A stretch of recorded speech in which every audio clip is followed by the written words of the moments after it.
مسلمان کے لیے رازدار ہونا کتنا ضروری ہے، اور کیا یہ صفت قدرتی طور پر حاصل ہوتی ہے یا اس صفت کو اپنے اندر پیدا بھی کیا جا سکتا ہے؟ تو یہ صفت اہم، لیکن آج کل اس کا پایا جانا جو ہے نا یہ بہت کم ہے۔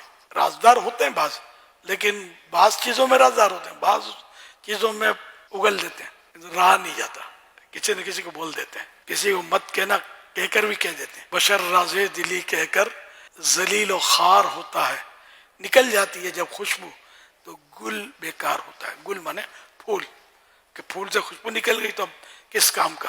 تو رازدار تو ہونا چاہیے، اور بعض راز ایسے ہوتے ہیں کہ جن کا چھپانا تو فرض ہوتا ہے، واجب ہوتا ہے۔ مثلاً کسی مسلمان میں کوئی خامی ہے اور وہ اندرونی خامی آپ کو پتہ چل گئی ہے، اس کو آپ بتائیں گے تو گناہگار ہوں گے، بھلے وہ آپ کو اس نے منع نہیں کیا، لیکن جب ہے اندرونی کوئی سی خامی تو بتا تو نہیں سکتے۔ اس طرح کسی کی آپ نے کوئی عیب دیکھ لیا تو چھپانا تو پڑے گا، راز ہے اس کا، اگرچہ اس نے بتا دیا آپ کو، اس نے آپ پر اعتماد کیا ہے۔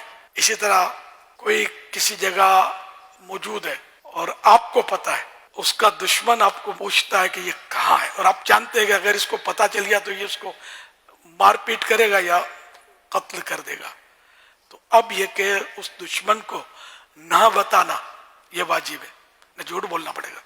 یہاں جھوٹ بولنا واجب ہے، ایک بندے کی جان کا مسئلہ ہے نا۔ اس طرح مطلب کہ صورتیں ہوتی ہیں، تو رازداری کی عادت تو بنانی چاہیے۔ پیٹ پھول جاتا ہے، بے چینی ہوتی ہے کہ بتا دوں، یہ ایسا مجھے راز پتا چل گیا، بس میں بتا دوں، اس کو تو بتا دوں، اس کو تو بتا دوں، یہ ہوتا ہے۔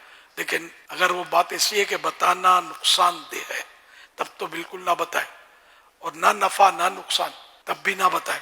اگر بتانے میں نفع ہے تو بتا دے۔ کسی ادیب سے پوچھا گیا آپ راز کی حفاظت کیسے کرتے ہیں؟ انہوں نے کہا میں اس راز کے لیے قبر بن جاتا ہوں۔ حضرت مولا علی شیر خدا رضی اللہ عنہ نے فرمایا قلوب الابرار قبور الاسرار، نیک لوگوں کے دل رازوں کی قبریں ہوتی ہیں، یعنی جس طرح قبر میت کو اپنے اندر چھپائے رکھتی ہے، اسی طرح نیک لوگ رازوں کو اپنے دل میں محفوظ رکھتے ہیں۔ مفتی دعوت اسلامی کے تعلق سے آپ ماشاءاللہ یاد کرتے ہیں، اور یہ سبھی سوالات تو مجھے مفتی صاحب یاد آ گئے کہ فاروق کو بولو کہ دیوار کو بولو، بات ایک ہے۔ یعنی فاروق بھائی کو یہ بولنے کی ضرورت نہیں تھی کہ کسی کو بتانا نہیں، بلکہ ان کو یہ بولنا پڑتا تھا فلاں کے چوئی دی جاؤ، اب بول دینا فلاں کو، ورنہ یہ آدمی کسی کو بولے نہیں۔